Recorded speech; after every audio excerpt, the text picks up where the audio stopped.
સુરતની વાત કરીએ। સુરતમાં કાળઝાળ ગરમી વચ્ચે હોસ્પિટલ દર્દીઓથી ઉભરાઈ ગઈ છે। નવી સિવિલ હોસ્પિટલમાં નાના બાળકોની ઓપીડી ઉભરાઈ।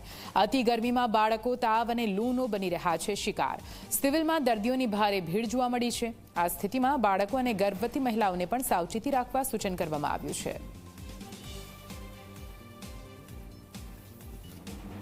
सूरत सहित समग्र राज्य में काळझाळ गर्मी पड़ी रही है। आप सीधा दृश्य जोई सको छो। सूरत नवी सिविल होस्पिटल सीधा दृश्य है, जहाँ वहेली सवारथी ज नाना बाळकोनी जे ओपीडी है तो ओपीडी अहीं फूल जोवा मळी रही है। क्यांक ने क्यांक ताव, लू और हीट स्ट्रोकना जे किस्साओ है, जे घटनाओं है ते सतत सामे आवी रही है। खास करीने जे नाना बाळको है ते नाना बाळकोमां ताव अने वोमिटिंगना जे किस्साओ है ते सतत वधी रह्या छे, जेने कारणे नवी सिविल होस्पिटलनी जे ओपीडी है ते ओपीडी हाल फूल हालत में जोवा मळी रही है। महत्वनी बात है कि सूरतनी जो बात करिए तो सूरत में पाछला जे 5 दिवसनी जो बात करिए तो 5 दिवस में सतत जे गर्मीनो जे पारो है ते 41 डिग्री ऊपर पहुंची गयो हतो, जेने कारणे लोको त्राहिमाम पोकारी उठ्या हता।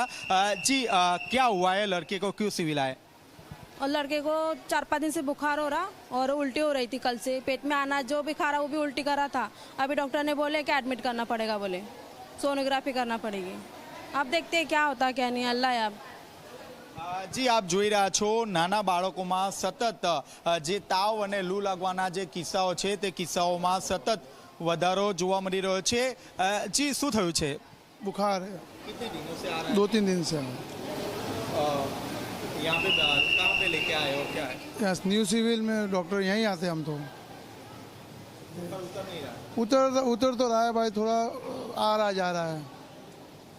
जी आपे जे रीते जोयुं ते रीते खास करीने गरमी अने लूना जे शिकार छे ते नाना बाळको बनी रह्या छे।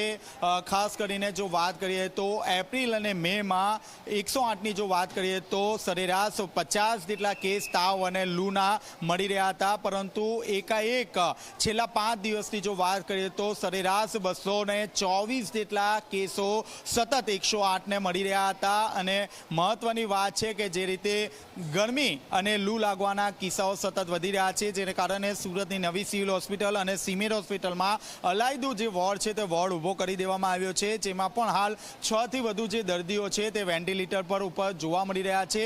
હીટ સ્ટ્રોકની જે ઘટનાઓ છે તે સતત સામે આવી રહ્યા છે। આપ જોઈ શકો છો નાના બાળકો સતત જે છે તે લૂ અને તાવનો જે છે તે શિકાર બની રહ્યા છે। અને નવી સિવિલ હોસ્પિટલમાં અહીં જે સુવિધા છે તે સુવિધા ઉપલબ્ધ કરવામાં આવી રહ્યા છે। ખાસ કરીને જે મેડિકલ ટીમ છે તે મેડિકલ ટીમને પણ અહીં સ્ટેન્ડ બાય રાખવામાં આવી રહી છે।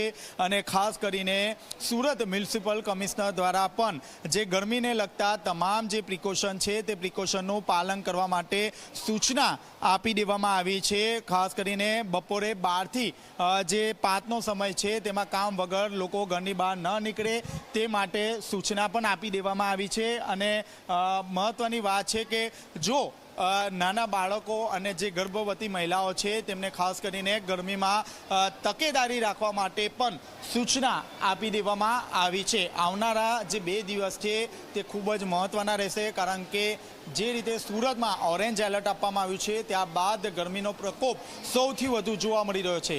કેમેરામેન પ્રશાંત દિવરે સાથે ચેતન પટેલ, ઝી મીડિયા, સુરત।